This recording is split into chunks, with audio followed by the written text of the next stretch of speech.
Bienvenue dans votre session d'information du soir. Nous sommes le vendredi 18 décembre 2020. Il est 18h30, c'est l'heure de votre journal d'information régionale. Et tout de suite, les principaux titres au sommaire de cette édition. L'arrivée massive des touristes en Guadeloupe durant les fêtes de fin d'année inquiète. À l'UGTG, son secrétaire général Elie Domouta demande un arrêté au préfet pour interdire l'afflux massif de ces touristes qui pourraient venir aggraver la situation sanitaire sur l'île. Le procureur de la République a tenu quant à lui une conférence de presse ce matin après avoir réalisé un coup de filet dans le monde des trafics de stupéfiants. Je vous retrouve tout de suite pour le développement de ces titres. Les préfets là avaient donné ce qu'a fait nous croire que toutes les mesures sanitaires prennent.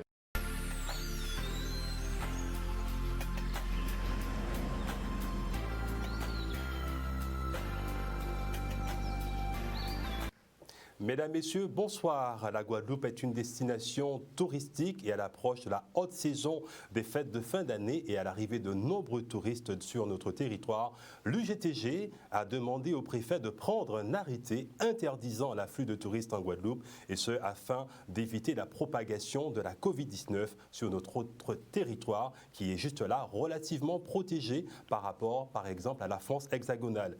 Écoutez l'interview d'Elie Domouta, il était au micro de notre correspondant Charlie Dagonia. Le préfet là avait donné ce qu'a fait nous croire que toutes les mesures sanitaires prennent vers le CTIG, c'est menti, il n'y a pas menti pour Guadeloupéens. L'État français interdit tout Français derrière dans les stations de ski, y compris en Europe, justement pour éviter les contacts et faire en sorte de limiter la propagation à virus là. Le directeur général de la santé en France, M. Salomon, il dit que ni 100 départements français qui nient un taux de vulnérabilité très élevé. Le taux de reproduction du virus corona, il a dépassé 1, il y a 1,03, ce qui fait que aujourd'hui là en France, il y a une situation de contamination qui est de plus en plus grave. Et c'est pour ça que nous ne pouvons pas comprendre qui Jean-Michel Lecornu, le préfet là et l'État français en général, qui a autorisé l'arrivée massive à les touristes ici. Là, nous savons qu'on a plus de 100 000 Guadeloupéens qui atteignent de comorbidité, donc qui ont un danger réel de mort par rapport à l'évolution à virus là. Là, nous savons système de soins nous qui j'ai défaillant. Là, nous savons que depuis le mois d'avril, nous avons plus de 160 morts en Guadeloupe. Là, nous savons difficultés et efforts guadeloupéens déjà fait depuis le mois de mars 2020 pour arrêter la propagation du virus là. Pour nous, c'est une décision criminelle et c'est pour ça que nous avons demandé les autorités compétentes de prendre un arrêté pour arrêter d'arriver à les touristes en Guadeloupe pour protéger la population guadeloupéenne. Si yo capable de dire que yo ka fait moun vini soi-disant parce qu'il y a des mesures sanitaires qui prient dans les hôtels et les gîtes pour qui mitan yo pas ka mettre même mesures sanitaires dans les hôtels et les gîtes de montagne en France et ouvrir les stations de ski. Voilà une bonne question. Et sur le plan social, un protocole de fin de conflit a été signé hier à la Chambre des métiers et de l'artisanat de la région Guadeloupe. Les services seront ouverts au public à partir du lundi 21 décembre prochain aux heures habituelles. Ce matin, le procureur de la République, adjoint de Pointe-à-Pitre, Michael Ohayon, et le colonel commandant de section de recherche de Pointe-à-Pitre, Joël Kerlot, ont présenté les résultats d'une enquête pour trafic de stupéfiants, de détention d'espèces protégées, en l'occurrence le lambi, et de nombreux autres chefs d'inculpation qui ont conduit à l'arrestation des auteurs présumés. Voyez ce reportage de Maxime Morel. Procédure d'enquête qui a été initiée en préliminaire par la section de recherche de Pointe-à-Pitre à la suite de renseignements sur un trafic de stupéfiants qui s'est avéré être au cours des investigations en réalité également un trafic d'espèces protégées. Le parquet de Pointe-à-Pitre a saisi un juge d'instruction des chefs de trafic de stupéfiants, importation de stupéfiants, contrebande de marchandises dangereuses pour la sécurité publique, importation et détention en bande organisée d'espèces protégées, en l'espèce du lambi. Une opération d'interpellation a eu lieu le 12 décembre dernier, pardonnez-moi, et plusieurs personnes ont été placées en garde à vue. Elles ont reconnu leur participation à un trafic d'herbes de cannabis portant sur plusieurs centaines de kilogrammes d'herbes de cannabis ramenés par bateau depuis les États voisins de la Caraïbe, donc la Dominique, Saint-Kitts et parfois Antigua, et pareillement du lambi qui était ramené dans les mêmes conditions par bateau. Cette opération fait suite à de longs mois d'investigation, à la fois sur le trafic de stupéfiants et sur le trafic de lambi qui a été révélé à 16 occasions. Voilà, il nous permet de matérialiser une trentaine de voyages qui représentent une quarantaine de tonnes d'espèces protégées qui a été acheminées illégalement à la Guadeloupe. Et également sur le trafic de stupéfiants qui représente une bonne dizaine de voyages et représentant plusieurs centaines de kilos d'herbes de cannabis. Le juge d'instruction qui dirige ces investigations a décidé de déférer ces personnes au palais de justice pour les mettre en examen.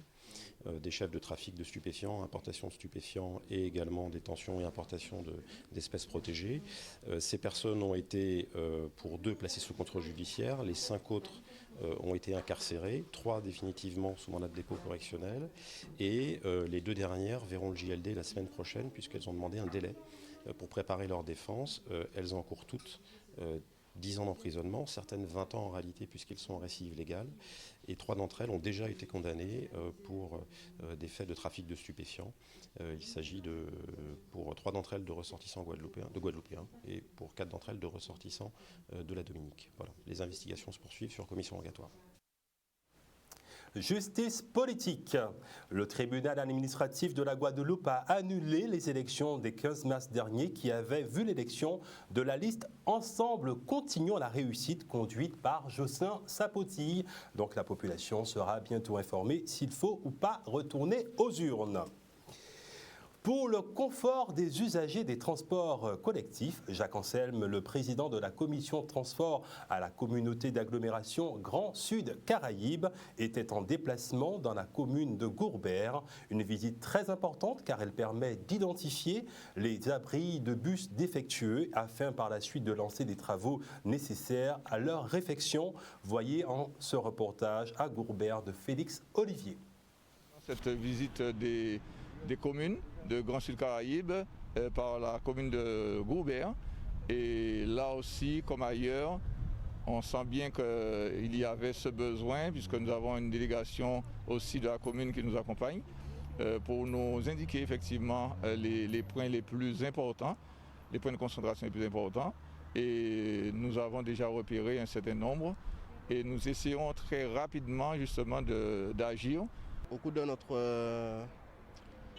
notre visite, nous avons pu remarquer qu'il y a quelques abribus qui sont très défectueux, donc il nous faudra les reprendre. Nous les priorisons au fur et à mesure et nous déciderons desquels que nous ferons en priorité. Pour le moment, l'état de ces abribus s'explique par le fait que le département qui avait installé un certain nombre n'est plus compétent, il perd de la compétence avec la loi Notré. La région est devenue compétente sur l'interurbain, les communes n'ont plus la compétence et la communauté d'agglo n'avait pas encore acquis la compétence. Donc ces choses faites aujourd'hui, puisque c'est rentré dans les statuts de la communauté d'agglo, et aujourd'hui nous pouvons intervenir. Notre préoccupation, c'est d'abord donc le confort de l'usager. Et donc quand l'usager aura à la fois, ce sont les réponses qu'on doit apporter, à savoir donc des arrêts avec des indications sur l'heure où un bus se passe donc, dans cet arrêt-là, où nous sommes par exemple, les horaires seront affichés. Et deuxièmement, quand l'usager pourra donc s'asseoir sans être trop mouillé et donc être à l'abri du soleil, donc ce sera déjà un confort apporté à l'usager. Et c'est une demande, c'est une attente aussi des transporteurs. Parce que toutes ces améliorations vont concourir aussi à améliorer effectivement la densité des personnes, le nombre de personnes qui voudraient bien prendre le bus. Donc ce sont des éléments intéressants pour à la fois l'usager, mais aussi pour les transporteurs eux-mêmes qui étaient en attente de cette action-là. Parallèlement à cela, nous allons aussi agir sur la gare routière de Basse-Terre, sur la gare routière de Cap-Esther. Ce sont des points importants où affluent donc nombre de passagers et où démarrent les bus. Donc nous allons tenter aussi de porter des réponses à cela. Et si Noël est d'abord une fête éminemment religieuse qui marque la naissance du Christ, c'est aussi une période de partage et de solidarité. où les générosités s'expriment librement en faveur des personnes les plus démunies. Pour l'association Saint-Vincent-de-Paul de Pointe-à-Pitre, c'est aussi l'occasion de solliciter la générosité et la compassion de tous. Stanley Manicor. Que la période de Noël, c'est la période où nous recevons beaucoup de dons, plus de dons que d'habitude. Et c'est cette période-là où les partenaires, les associations, d'autres particuliers se mettent ensemble et puis viennent partager le repas, comme vous voyez aujourd'hui, viennent partager le repas avec les usagers de chez nous. On a eu une année catastrophique, je vais dire, parce que même à leur niveau, on a dû prendre des mesures aussi, puisque avant ils avaient l'opportunité de rentrer, de prendre le petit déjeuner à table, de déjeuner à table. Là, c'est pas possible puisque Madame Covid s'est présentée. Nous avons offert le repas, nous avons déjà aidé beaucoup Saint-Vincent-de-Paul, mais il y a encore beaucoup à faire parce que nous avons une misère sociale qui est grandissante. Nous avons des personnes qui sont de plus en plus en difficulté. Et puis en cette période de fête, je pense que c'est un généreux don pour pouvoir apporter un peu de réconfort, un peu de chaleur humaine.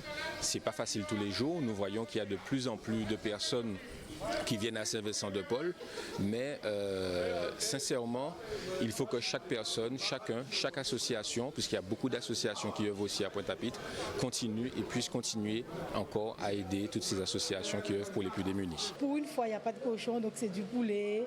Je n'ai pas tout le programme en tête, puisque bon, des fois on propose un repas, mais en tout cas, il n'y a pas de cochon là pour aujourd'hui. Aujourd'hui, c'est gratin. Il y aura une entrée, donc comme vous voyez, on est en train de faire la mise en place. Noël, donc c'est plus que d'habitude, ils seront là, ils vont partager un autre repas, puisque ça ne vient pas de la cuisine de chez nous, on a une cuisine aussi. Mais là, c'est un groupe de personnes qui ont décidé de se mettre ensemble comme chaque année, même pendant le Covid, ce groupe ils ont vraiment œuvré pour nous. Et on voit avec la situation sanitaire, on voit avec le nombre d'entreprises qui ferment, qu'il y a de plus en plus de personnes qui sont dans le besoin.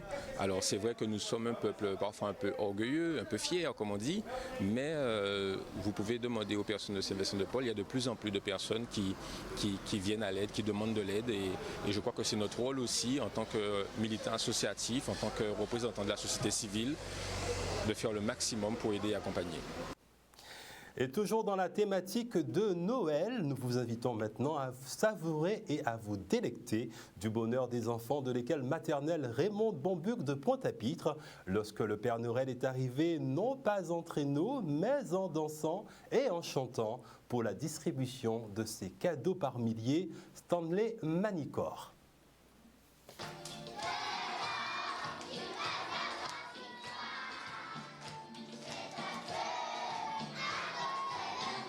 On a décidé de faire plaisir aux enfants et c'est dans ce cadre-là on s'est dit si les parents sont d'accord, donc pourquoi pas ne pas le faire correctement, quoi. Nous avons pu réunir le fonds pour donner à plus de 86 personnes, 86 élèves un cadeau et comme ça vous voyez comme moi-même la joie et comment ils s'amusent bien derrière moi, quoi, en fait. Alors il y aura des chants, il y a de la danse et puis si vous voyez bien tout à l'heure dans cette salle, il y a un arbre de Noël où il y a les monticules de cadeaux. On va faire une remise de cadeaux à chaque élève et c'est dans ce sens-là, c'est ça la surprise. Donc là maintenant, ils nous montrent ce qu'ils ont préparé pour cette petite fête et en échange, en guise de cadeau. Donc tout à l'heure, avec l'arbre de Noël, on va leur offrir un cadeau.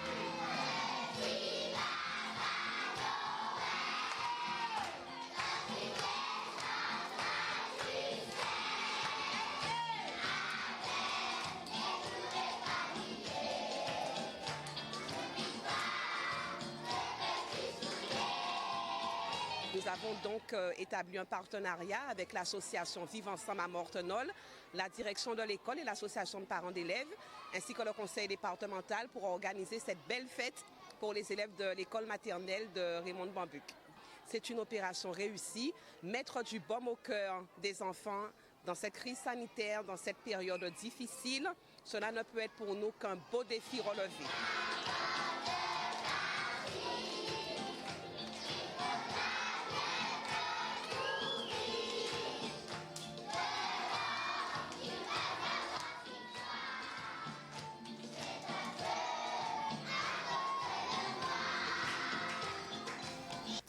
Après les adultes et les enfants qui célèbrent Noël, eh bien c'est au tour maintenant des animaux, oui, des animaux du zoo du parc des Mamelles qui, à leur façon également, vont pouvoir déballer les paquets cadeaux. Voyez ce reportage de Max Morel. C'est une période particulière, donc assez morose en raison du Covid, mais nous faisons au mieux pour accueillir tout le monde. Effectivement, nous avons des activités de proposer. Donc le 22 et le 26, nous faisons quelques petites animations, donc un déballage d'un cadeau surprise par nos pensionnaires, par certains pensionnaires sélectionnés. Et du coup, nous faisons ça tous les ans. Ça permet aux animaux d'être stimulés, d'être assez actifs devant nos visiteurs et puis aux visiteurs de prendre part à cela. Deuxième animation également, donc le 22 et le 26 dans l'après-midi, nous avons des ateliers où là, du coup, les enfants viennent préparer les enrichissements accompagnés d'un soigneur. Ces mêmes enrichissements qui sont distribués donc à certains de nos pensionnaires en présence des enfants. Voilà. Et pour la première fois, le 23 et le 30 décembre, nous organisons des sorties VIP. Donc, où là, nous avons un tout petit groupe qui sera accompagné d'un soigneur qui va donc expliquer un petit peu plus en profondeur les différentes espèces que nous avons au zoo, mais également sensibiliser ce petit groupe à notre rôle dans la conservation, la protection des espèces. Il faut savoir que nous sommes ouverts tous les jours maintenant de 9h à 17h30, dernière admission 16h. Voilà. Comme vous pouvez le voir, le parc des Mamelles, on est bien équipé par rapport au Covid-19. Vous avez le marquage au sol pour la distanciation. Le masque, il est obligatoire tout au long du parcours. Vous avez les distributeurs de solutions hydroalcooliques tout au long du site. C'est important pour nous, surtout que voilà, on va recevoir, je pense, un petit peu plus de visiteurs tous les ans. Et puis à toutes les périodes estivales, on en profite pour faire pour sortir un petit peu du train-train quotidien et puis proposer des enrichissements à nos pensionnaires et donner un petit plus, si vous voulez, à nos visiteurs. On vous attend pour vous accueillir avec le sourire, même si on ne voit pas le sourire. Très beau marché de Noël. Nous partons maintenant au sud Basse-Terre avec le marché de Noël agricole, cette fois organisé à Saint-Claude, où les produits régionaux ont eu la vedette, et singulièrement les produits agricoles. Cette opération devrait contribuer à soutenir le secteur agricole durant cette période festive et ainsi aider les professionnels à se refaire une santé financière après les baisses de ventes subies à cause de la crise sanitaire. Un reportage de Félix Olivier. Nous sommes à notre deuxième édition. L'an dernier, nous avions un très grand marché qui se situait dans le bourg de la ville de Saint-Claude. Mais cette année, nous avons, avec les restrictions sanitaires, voulu quand même organiser un marché plus agricole cette année afin de proposer quand même aux Saint-Claudiens de pouvoir faire leurs courses de Noël.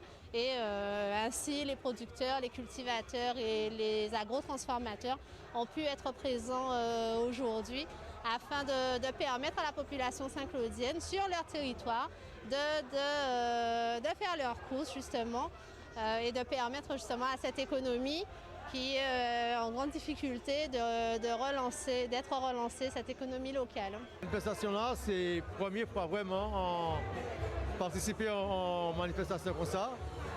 Donc, c'est un moyen de valoriser les produits en nous, surtout produits en nous, produits Guadeloupe. Et ce qu'on regarde là, on est 95% des produits locaux. Nous avons des contraintes, mais en même temps, il faut ce qu'il faut. Donc, c'est surtout la mise en place du protocole sanitaire en vigueur, à savoir la mise en place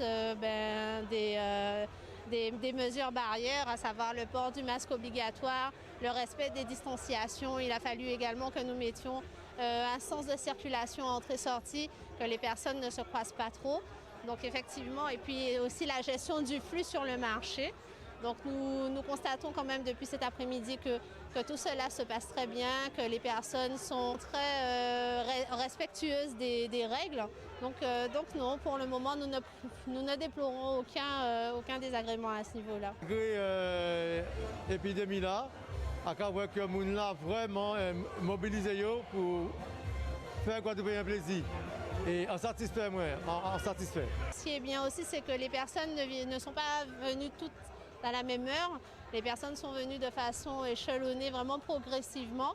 Donc elles ont pu prendre le temps quand même de bien choisir leurs produits et de voir quel choix leur était proposé afin qu'elles puissent faire leurs achats au mieux. Et en cette période de fête, certaines familles, malheureusement, demeurent dans l'inquiétude et dans les angoisses. C'est le cas de la famille Griffard. Leur mère Antoinette est portée disparue depuis le 25 novembre dernier et depuis, plus aucune nouvelle d'elle. Si vous avez des informations qui pourraient aider à la retrouver, à la localiser, veuillez contacter les numéros suivants, le 06 90 44 48 93. Je répète, le 06 90 44 48 93 ou le 05 90 68 91 89 ou plus généralement vous pouvez également contacter les services de police ou de gendarmerie. Nous avons maintenant sur notre plateau notre invitée de ce journal. Il s'agit de Madame Sophie Peter, médiatrice sociale et animatrice radio. Bonsoir Madame Sophie Peter. Bonsoir. Vous êtes venue nous parler de la réalisation d'un spot Stop Covid Attitude, ce qui est un travail réalisé par des jeunes du collège de Sainte-Rose et avec la collaboration, je crois, de la radio Sophia. Exactement. Il n'y a pas que des jeunes du collège de Sainte-Rose, mais je vais tout vous expliquer, il n'y a pas de problème. Ah, nous sommes là pour ça. Dites-nous tout, nous voulons tout savoir. Alors vous avez réalisé, on peut l'imaginer très facilement avec la période, avec notamment le contexte sanitaire, vous avez réalisé un spot Stop Covid. Oui. L'idée, elle est de vous, est-ce qu'elle vous a été transmise? Comment est née cette idée? Alors tout simplement, on a répondu à un appel à projet venant de l'Agence régionale de la santé. D'accord. Et les jeunes qui participent à la réalisation du spot, que vous voyez dans le spot, sont en fait des jeunes qu'on a eus en initiation radio pendant les grandes vacances. Donc ces jeunes qui ont accroché fortement avec Radio Sophia Altitude ont souhaité revenir pendant les vacances de la Toussaint. Et c'est tout simplement qu'on les a fait adhérer au projet. D'accord, très bien. Alors, je ne sais pas si le spot passe chez nous, est déjà passé sur la télé. On a le spot peut-être, je ne sais pas si on l'a, vous l'avez le spot. Est-ce qu'on peut le voir, ce spot, plus simplement? Oui, on vous l'a envoyé normalement. D'accord. On le retrouve sur les réseaux sociaux? Vous pouvez le retrouver tout simplement sur le site de la radio, www.radio-sophia-altitude.com ou encore, oui, il y est sur Facebook, sur Instagram, c'est assez facile à retrouver. D'accord, voilà. Et donc, on l'a maintenant à l'écran, effectivement. Donc, ce spot, il a été réalisé par des jeunes de quel âge à quel âge? Alors, je crois que la plus jeune a 11 ou 12 ans et la plus âgée 15 ans. Donc, c'est des jeunes. Il y a un jeune du collège de la Boucan, 2 jeunes du collège de Bébel et 2 jeunes du lycée de la Ramée à Sainte-Rose. Est-ce que les jeunes sont particulièrement sensibles au sujet que représente la Covid, ou est-ce que les enfants ont fait ça peut-être de manière divertissante, ou est-ce qu'ils sont vraiment empreints de la responsabilité que peut revêtir un tel projet, message en tout cas de ce projet? Alors déjà, il y a le spot vidéo, mais il y a aussi un spot radio qui tourne également. Et ils ont entièrement écrit les scénarios seuls. On a juste supervisé les corrections pour arranger, mais ça vient vraiment d'eux. Le scénario, tout vient des jeunes. Donc c'est là, quand on leur a proposé le projet, qu'on s'est rendu compte qu'ils avaient pleinement conscience de l'importance de faire passer les messages.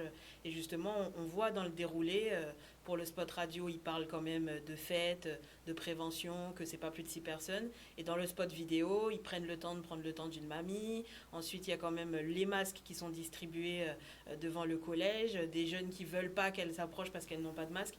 Donc ils ont pensé à tout pour sensibiliser tout le monde. Et ils ont même fait intervenir donc un artiste saint-rosien qu'on voit apparaître également, Naïsi, pour vraiment toucher tout le monde. D'accord, très bien. Alors on dit souvent que la jeunesse est un petit peu n'est pas très impliquée dans les sujets en tout cas sérieux. Est-ce que vous pouvez nous dire que c'est totalement faux, qu'il y a une partie de la jeunesse qui aujourd'hui reste sensibilisée, qui reste impliquée et qui participe à la vie de la société, de la cité? Bien sûr. Radio Sophia Altitude fait de grosses actions de proximité. On est souvent en relation justement avec les jeunes, que ce soit les écoles, bon en ce moment pas trop par rapport au Covid, mais en tout cas ces jeunes on les avait pendant les grandes vacances. Il a fallu fonctionner avec eux pour ces initiations, ces ateliers qu'il y avait à la radio. Ils portaient le masque, ils se lavaient les mains régulièrement, ils gardaient leur distance. On les a eus encore aux vacances de la Toussaint. Ça a été pareil, pendant le tournage des spots radio et vidéo, c'était pareil, ils ont pleinement conscience et ils sont fiers aujourd'hui de partager cette vidéo sur les réseaux sociaux, de l'envoyer à des personnalités, d'en parler à leurs parents, leurs proches, leurs professeurs. On voit qu'ils ont vraiment envie que le message circule partout, même au-delà de la Guadeloupe, puisqu'il est parti très loin. Toi, je vous remercie d'être venu sur notre plateau ce soir. C'est la fin, malheureusement, de cette édition. Je crois qu'on peut saluer Jean-Philippe Pipeau, c'est ça? Oui, Jean-Philippe Rangassami, le président directeur de la radio. Voilà, une personne très bien également. Alors, merci en tout cas de votre visite. Mesdames, Messieurs, c'est la fin de cette édition. Nous vous remercions toujours évidemment de votre fidélité, de votre présence tous les soirs à nos côtés, de votre soutien également sur les réseaux sociaux. On peut également saluer Harold Luce, absent en vacances, qu'il profite bien de ses vacances et qu'il revienne bientôt. Mesdames, Messieurs, bonne soirée. On se retrouve lundi à 18h30 pour une nouvelle session d'information. Bonsoir.